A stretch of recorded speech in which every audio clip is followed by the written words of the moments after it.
Assalamualaikum warahmatullahi wabarakatuh.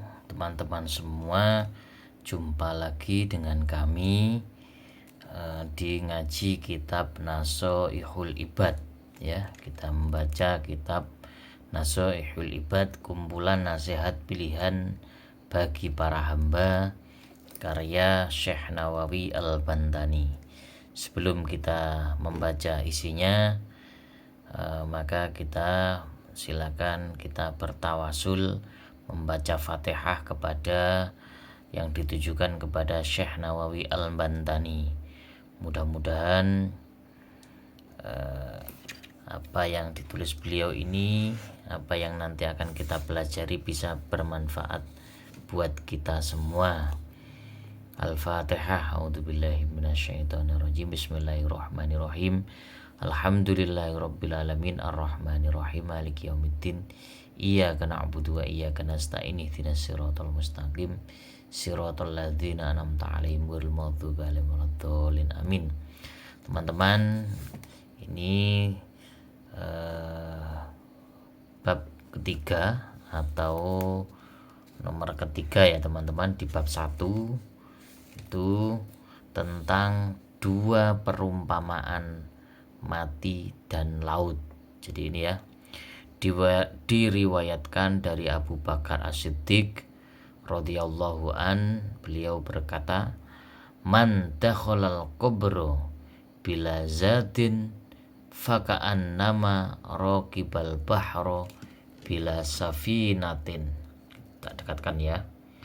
Sekali lagi, man dakhalal qabro bila zadin faka'an nama raqibal bahro bila safinatin, yang artinya siapa yang masuk kubur tanpa membawa bekal ibarat orang mengarungi laut tanpa perahu. Sekali lagi, siapa yang masuk kubur yang dimaksud yaitu meninggal, wafat, mati tanpa membawa bekal. Bekal itu bisa jadi amal kita ya teman-teman. Tanpa membawa bekal amal baik, amal soleh kita, ibarat orang mengarungi laut tanpa perahu.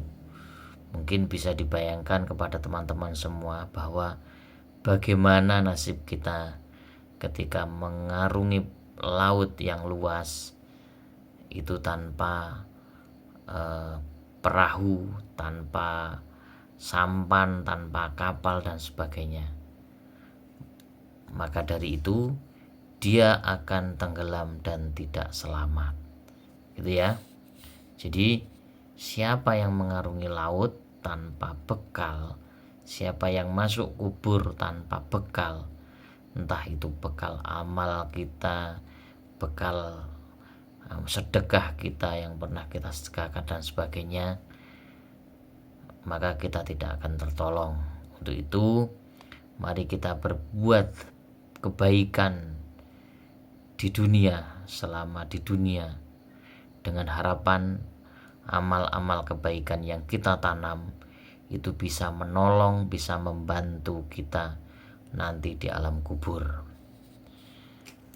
Dalam sebuah hadis Nabi yang berikutnya, yaitu mal mayyitu fi qabrihi illa kal ghariqil mughawwisi.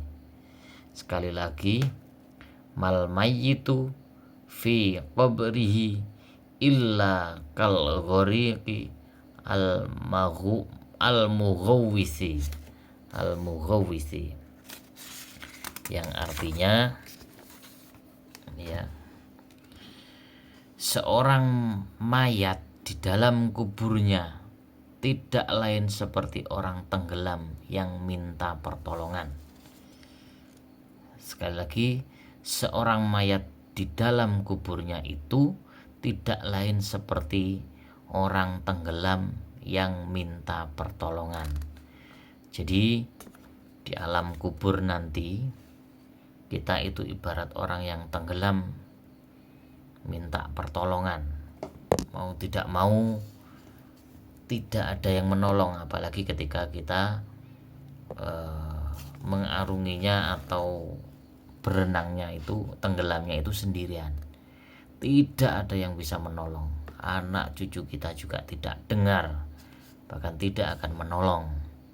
Tapi sesuai dengan hadis tadi, yang akan menolong kita yaitu amal-amal perbuatan baik kita sendiri, amal kebaikan kita sendiri, amal baik yang kita tanam sendiri, yang akan bisa membantu dan menolong kita nanti di alam kubur.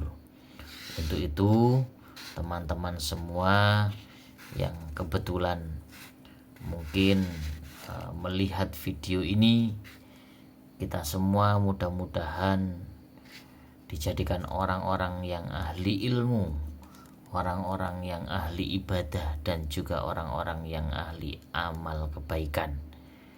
Dengan seperti itu mudah-mudahan amal-amal tadi bisa menolong kita saat di dalam kubur. Oke teman-teman, terima kasih sebelumnya untuk bab ini. Besok akan kita lanjutkan dengan bab tentang kemuliaan. Terima kasih sebelumnya. Saya mohon maaf apabila kekurangan, apabila ada kesalahan dalam membaca nasihat ini. Mohon untuk didukung channel ini, di like, bisa di komen atau di subscribe juga, dan usahakan bila menonton itu sampai selesai. Terima kasih teman-teman, semoga bermanfaat. Wassalamualaikum warahmatullahi wabarakatuh.